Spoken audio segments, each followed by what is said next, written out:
আমি সোয়াবিন রান্না করব। সোয়াবিনটা গরম জল দিয়ে সিদ্ধ করতে দিয়েছি, সোয়াবিনটা হোক। সোয়াবিনটা সিদ্ধ হয়ে গেছে, এবার নামাবো। নামিয়ে ভালো করে ধুয়ে নেব। কড়াই তেল গরম করে দিলাম।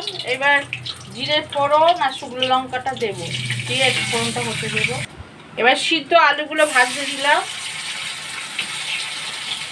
ভাজা হোক। একটু নুন আর দেবো, নুন আর একটু হলুদ দিয়ে ভাজবো সিদ্ধ আলুটাকে। এবার সোয়াবিনগুলো দিয়ে আবার ভাজবো।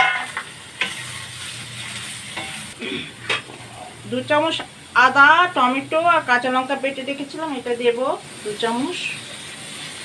তারপরে জিরে দেব, শুকনো লঙ্কা 1/2 চামচ, জিরে একটু দেবো 1/2 চামচ, একটু চিনি আর একটু হলুদ, একটু জল দিয়ে কষবো।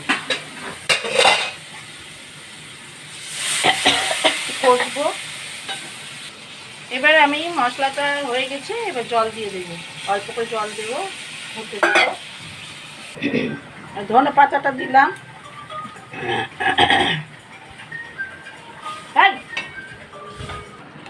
একটু ঘি 1/2 চামচ দেবো, আর একটু গরম মশলা দেবো, দিয়ে একটু ফুটিয়ে নেব।